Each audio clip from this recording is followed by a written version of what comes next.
అమ్మ కావాలా, వింధ్య కావాలా?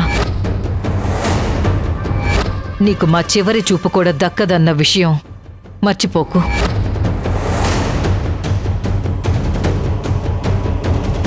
వాణి, నువ్వు ఎక్కువగా ఎమోషనల్ అవ్వొద్దు. ఎలా రాసిపెట్టుంటే అలా జరుగుతుంది. వదినా, మేము రెడీ అయిపోయాం. దుర్ముహూర్తం రాకముందే వెళ్ళాలన్నావు కదా, పదండి, లేట్ అయిపోతుంది. లేదు రాధిక,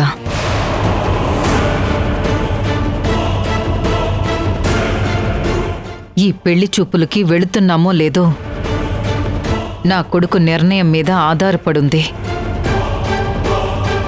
వాడికి నేను టైం ఇచ్చాను. ఇంకో 5 నిమిషాల్లో ఏదో ఒకటి చెప్తాడు.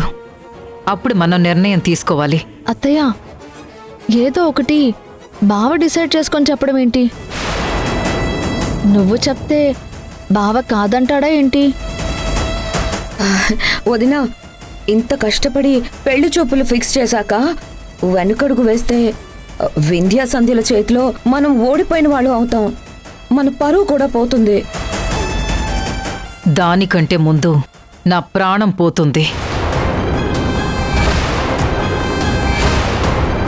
మనం ఎంత చేసినా వాడి జీవితం బావుండాలనే కదా. ఇంకా వాడి ఆలోచనలు ఊగిసలాడుతున్నాయి.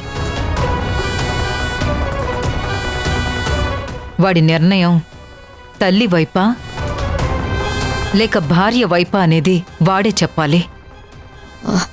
అయ్యో కాదు వదినా, రాజేష్ ఈ పెళ్ళి వద్దు అంటే ఈ ప్రాణం ఉండదు.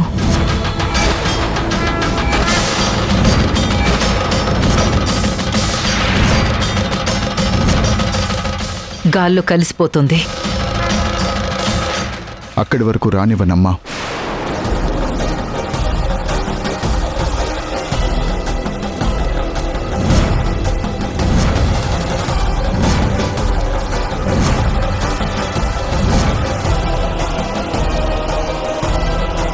అమ్మా, నువ్వు నా కోసం ప్రాణం తీసుకునే పరిస్థితి వచ్చాక కూడా నేను చూస్తూ ఉండలేనమ్మా. ఏదైతే అదే జరుగుతుంది. నేను చేసేది మంచో చెడో నాకు తెలియదు. నా భార్య, నా కూతురి గురించి నేను ఆలోచించను. నువ్వు ఏం చెప్తే అలా వింటాను.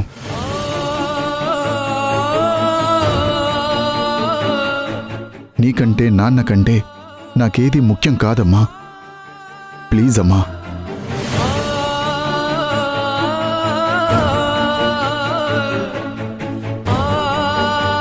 ఇంకెప్పుడు నువ్వు ఇలాంటి మాటలు మాట్లాడద్దమ్మా. నాకు నువ్వు కావాలమ్మా. నా ప్రాణం పోయినా పర్వాలేదు, కానీ నాకు నువ్వు ముఖ్యమమ్మా.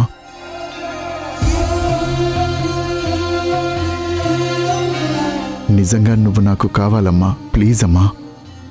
రాజేష్, నా కొడుకు నా మాట కాదనడని నాకు తెలుసురా. ఏమండే, రాజేష్ మన మాట ఎప్పటికీ కాదనడండి. వాణి, నా కోసం నీ కుటుంబాన్ని వదులుకున్నావు. వాడి కోసం నీ జీవితాన్నంతా త్యాగం చేసుకున్నావు. అలాంటి నీ మాట వాడు ఎందుకు కాదంటాడు? వాడు మన కొడుకు. నువ్వు ఏం ఆలోచిస్తున్నావన్నది తర్వాత సంగతి. నువ్వు హ్యాపీగా ఉంటే చాలు.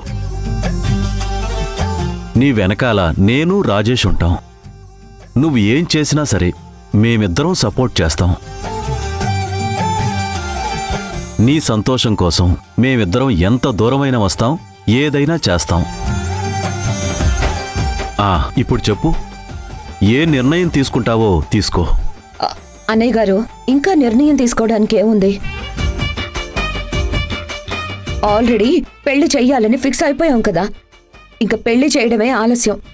దుర్ముహూర్తం రాకముందే మనం ఇక్కడి నుంచి వెళ్ళాలి. పదండి.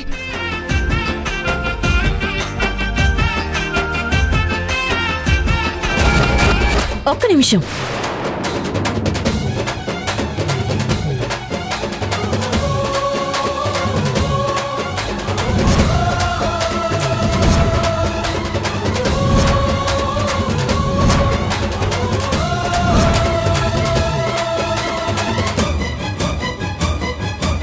ఇంట్లో కట్టుకున్న భార్యని నేనుండగా, నా మెడలో తాళి ఉండగా మీరు నన్ను కాదని పెళ్లి చూపులకు వెళ్ళడానికి వీల్లేదు. ఈయన నా భర్త. ఈయనపై నాకు సర్వ హక్కులు ఉన్నాయి. ఏంటి పిచ్చి పిచ్చిగా ఉందా? నువ్వు ఇప్పుడొచ్చి భర్త తాళి అని సెంటిమెంట్ డైలాగులు చెప్తే వినేవాళ్ళు ఎవ్వరూ లేరిక్కడ. పెళ్లి చూపులకి వెళ్ళి తీరుతాం. నీ కాకమ్మ కబుర్లు ఇక్కడెవరూ వినడానికి సిద్ధంగా లేరు. వదినా, మనం ఆలస్యం చేస్తున్న కొద్దీ దుర్ముహూర్తాలు, దుష్టశక్తులు వస్తూనే ఉంటాయి. మనం వెళ్దాం పదా. మీరెక్కడికైనా వెళ్ళండి, నా భర్త నేను లేకుండా ఎక్కడికి రాడు.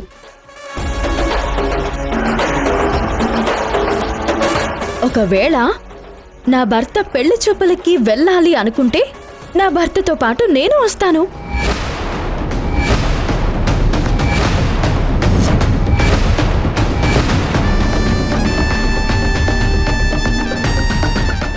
నా సమక్షంలోనే నా భర్తకి పెళ్లి చూపులు జరగాలి.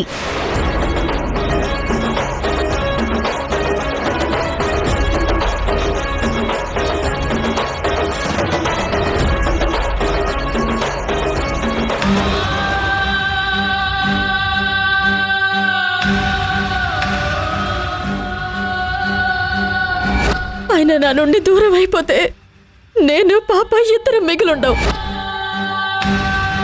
ఈ పెళ్లి చూపులు జరగకుండా ఉండాలంటే ఆ పెళ్లి చూపులకి నువ్వు వెళ్ళాలి.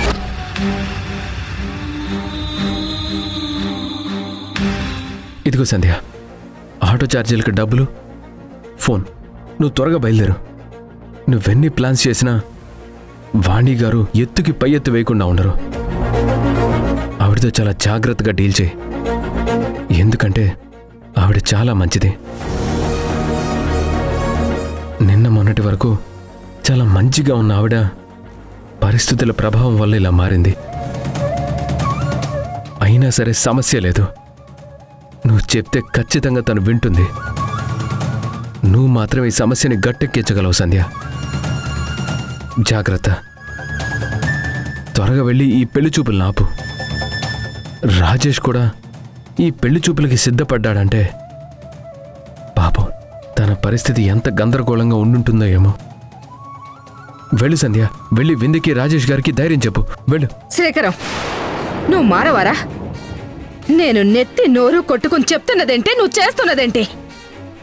ఒరే, ఇలా చేయబట్టే కదా నీ భార్య గురించి, నీ గురించి ఎన్నాళ్ళు వింది తప్పుగా మాట్లాడింది. ఇది చాలదన్నట్టు రేపు వాణి గారు కూడా తప్పుగా మాట్లాడే పరిస్థితి తెచ్చుకుంటావా? ఒరే, నీకు పదే పదే చెప్తున్నాను, వాణి గారి స్తోమత వేరు, మన స్తోమత వేరు. అరే, తన కాలి గోరంత కాదురా మన జీవితం. నేను చెప్పేది వినరా? అమ్మా, అవతల వింధ్య జీవితం, రాజేష్ జీవితం చేయి జారిపోయేలా ఉంది. ఈ టైంలో మన స్వార్థం చూసుకుంటూ ఇలా భయపడుతూ కూర్చుంటే ఎలాగమ్మా? ఈ విషయంలో నువ్వే కాదు, ఎవ్వరు చెప్పినా నేను వినను. నా సంధ్య ఇక్కడ హ్యాపీగా ఉండాలంటే అక్కడ వింధ్య కూడా హ్యాపీగా ఉండాలి. వెళ్ళు సంధ్య, ఆలస్యం చేయకుండా వెళ్ళు. సంధ్య, వెళ్ళు. సంధ్య, సంధ్య ఆగు. నా మీద ఏమాత్రం గౌరవం ఉన్నా సరే నీ స్నేహం గేహం అన్ని పక్కన పెట్టి నువ్వు లోపలికి వెళ్ళు. నిన్ను వింధ్య బాధ పెట్టిన విషయం మర్చిపోవద్దు. మన షాప్ తగలబెట్టిన విషయం మర్చిపోవద్దు. అయినా సరే ఆవిడ మీద కోపంతోనో ఆవిడ మీద పగ తీర్చుకోవాలనో నేను వెళ్ళొద్దని చెప్పడం లేదు.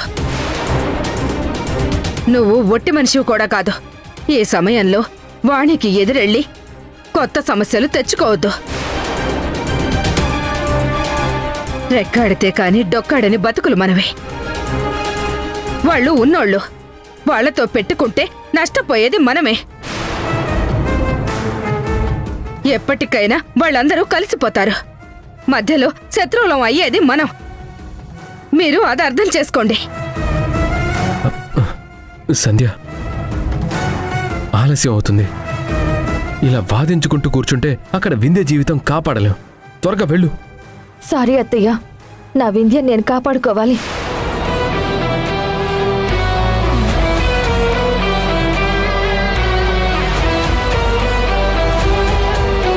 నన్ను క్షమించమ్మా. ఈ విషయంలో నువ్వెన్ని చెప్పినా నీ మాట కాదంటానని తెలుసు.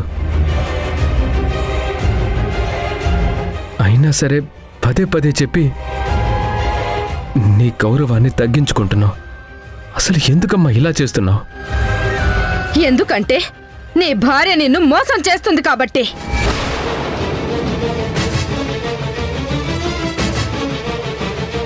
నీకు పుట్టింది ఒక బిడ్డ కాదు, 2 బిడ్డలు కాబట్టి.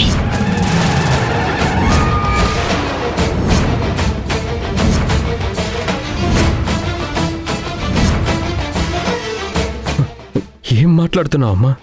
నిజమే చెప్తున్నాన్రా. ఎన్ని రోజుల నుంచి నీ భార్య నిన్ను మోసం చేసిందని చెప్తున్నానే. ఆ మోసం ఏంటో తెలుసా? సంధ్య 2 బిడ్డలకి జన్మనిచ్చింది.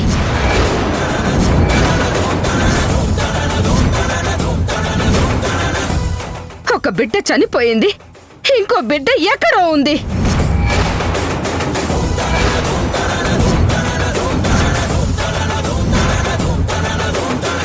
ఎవరికో నీ బిడ్డనిచ్చిందిరా. సంధ్య నిన్ను నన్ను అందరినీ మోసం చేస్తుంది. ఇక్కడ నేను గొంతు చించుకుని అరుస్తున్నా, గుండెలు బాదుకుంటున్నా. నీ భార్య మాత్రం ఏమీ చలించడం లేదు. సంధ్య నిన్ను మోసం చేసింది. నీకు పుట్టింది కవల పిల్లలు. ఒక బిడ్డ బ్రతికే ఉందిరా. ఇది నిజం.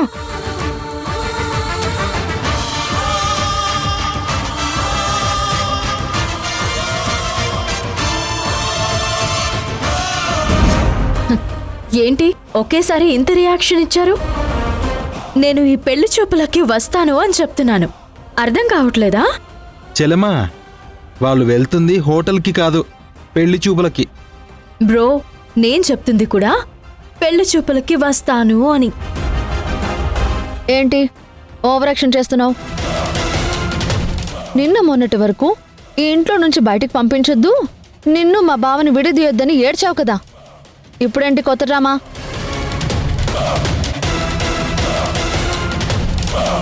అమ్మా, ఈవిడ సంధ్య కలిసి ఏదో ప్లే చేస్తున్నారు. వింధ్యని అస్సలు నమ్మొద్దు. వదినా, ఈవిడేదో ప్లాన్తోనే మనల్ని డైవర్ట్ చేస్తుంది.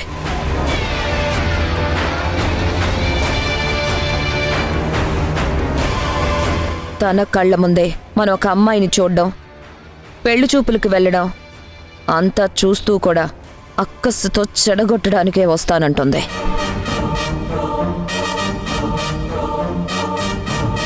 ఈవిడ ఎట్టి పరిస్థితుల్లోనూ అక్కడికి రావడానికి వీల్లేదు వదినా.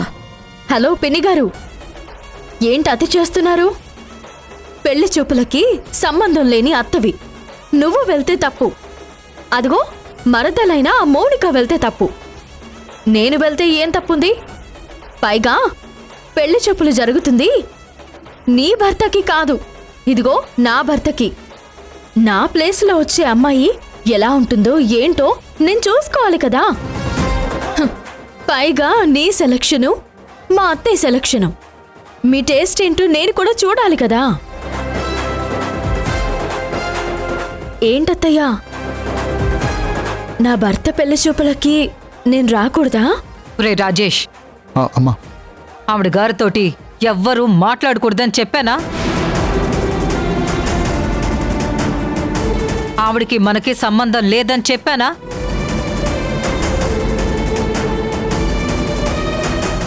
అయినా అసలు ఈ మెలో డ్రామా ఏంటి?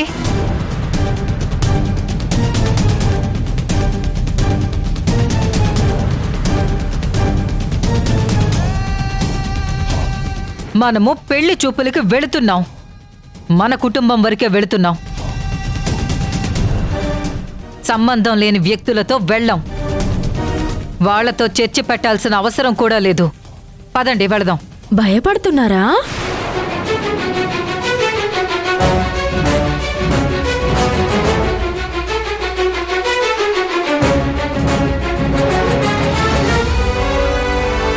మాకెందుకు భయం? అర్థమవుతుందిలే. నేను వస్తే ఈ పెళ్లి చూపులు ఎక్కడ చెడగొడతానో అన్న భయంతో మీరు నన్ను రావద్దు అంటున్నారు. ఆ, అవునత్తయ్యా, నేనుండగా పెళ్లి చూపులకి వెళ్ళడానికి భయపడుతున్నారు. అలాంటిది నేనుండగా పెళ్ళెలా చేస్తారు? ఇది పాయింటే. చిన్ని, చెప్పు సన్నీ.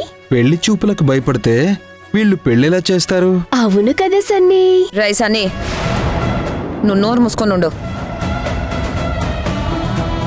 వదినా, ఈవిడ మాటలు మనం అస్సలు నమ్మొద్దు. ఈ అమ్మాయి కావాలనే రివర్స్ డ్రామా ప్లే చేస్తుంది. తను వచ్చేదే ఈ పెళ్లి చూపులు చెడగొట్టడానికి.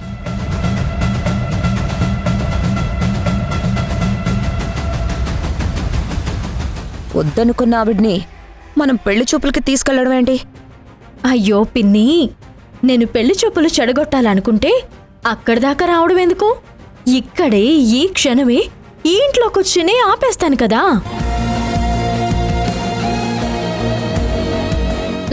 అక్కడికొచ్చి ఎందుకు ఆపుతాను? ఇది లాజికే. ఏమండి, మనం కలిసి సినిమాకి వెళ్ళాం, షాపింగ్కి వెళ్ళాం, సూపర్ మార్కెట్కి వెళ్ళినా కూడా కలిసే వెళ్ళాం కదా. అలాంటిది మీ పెళ్లి చూపులకి మనం కలిసి వెళ్ళకూడదా అండి? మీరు మరో పెళ్లి చేసుకునేంత వరకు మీకు నేనే కదా భార్యని.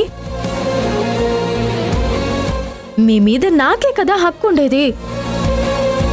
మీరు భోంచేశారా లేదా, నిద్రపోయారా లేదా అని మీ మంచి చెడ్డలు చూసుకునే నాకు మీకోసం అమ్మాయిని సెలెక్ట్ చేసే అధికారం లేదంటారా?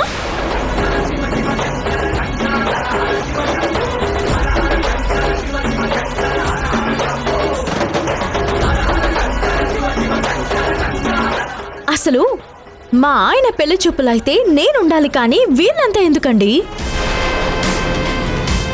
హా, పైగా ఈ ఇంటికి నా ప్లేస్లో వచ్చే నా సవతి అదే మీ రెండో భార్య ఎలా ఉంటుంది ఏంటి అని అన్ని సంగతులు నేనే కదా చూసుకోవాలి.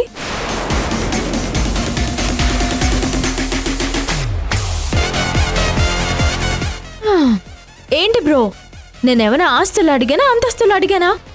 అమ్మాయిని చూస్తాను అన్నాను, అది తప్ప? అరే, ఉరి తీసేటప్పుడు కూడా చివరి కోరిక ఏంటి అని అడుగుతారు. రేపో మాపో ఈ ఇంటి నుంచి వెళ్ళిపోయేదాన్ని. మా ఆయనకి కాబోయే అమ్మాయిని చూస్తానంటే నా చిన్న కోరిక తీర్చలేరా?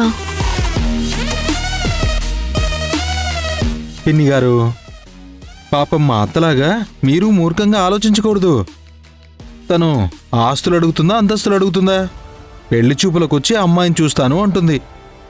పైగా పెళ్లి చూపులు చెడగొట్టను అని చెప్తుంది కదా.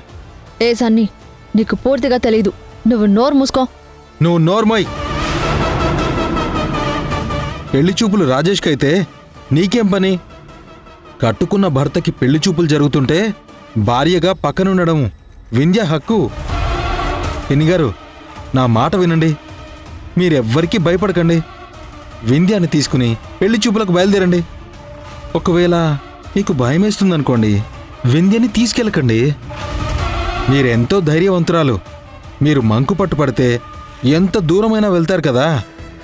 ఇదంతా అబద్ధమా? ఆఫ్టర్ ఆల్ వింధ్యకి భయపడి మీరు పెళ్లి చూపులకి తనను తీసుకెళ్లరా? మీరు ఇంత పిరికివాళ్ళా?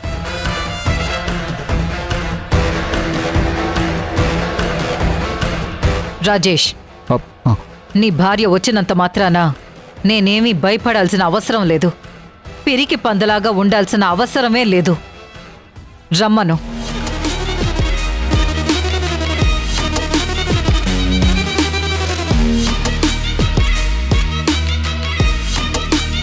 ఏం చేస్తుందో నేను చూస్తాను. ఎవరు ఏం చేసినా ఈ పెళ్లి చూపులు ఆగవు, పెళ్లి కూడా ఆగదు. వదినా, నా మాట విను. తను అక్కడికి రావడం కరెక్ట్ కాదు. నేను ఎవ్వరికీ భయపడను. ఎవరు ఏం చేస్తారో అది చూస్తాను.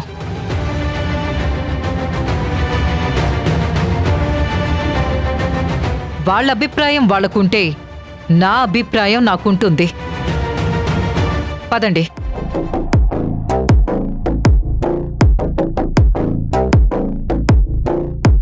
Thank you bro. చెల్లెమ్మా, నువ్వు వెళ్తే ఎలాగైనా ఈ పెళ్లి సంబంధం క్యాన్సిల్ చేసుకుంటావన్న నమ్మకంతోనే వాణి పిన్ని గారిని రెచ్చగొట్టాను. ఎట్టి పరిస్థితుల్లోనూ ఈ పెళ్లి చూపులు సక్సెస్ అవ్వకూడదు. వాళ్ళు ఓడిపోవాలి, నువ్వు గెలవాలి. All the best. Thank you bro. ఒక్క నిమిషం. మీరు వెళ్ళి సంధ్య గారికి పెళ్లి కూతురింటి వరకు లైవ్ లొకేషన్ పెట్టండి. సరే బ్రో, ఆలస్యం అవుతుంది. ఇంకా నామోహం చూస్తావంటే ఇల్లంతా ఖాళీగా ఉంది. తిందాం పదా.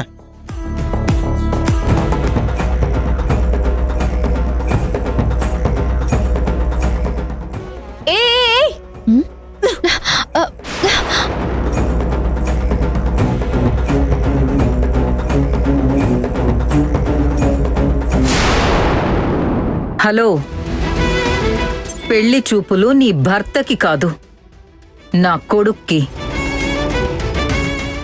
ఎప్పుడైతే నిన్ను ఈ ఇంట్లో నుంచి వెళ్ళిపోమ్మని చెప్పానో అప్పుడే నీకు మాకు బంధం అనేది తెగిపోయింది. నువ్వెన్ని చీప్ ట్రిక్స్ ప్లే చేసినా ఈ పెళ్లి సంబంధం ఆగదు.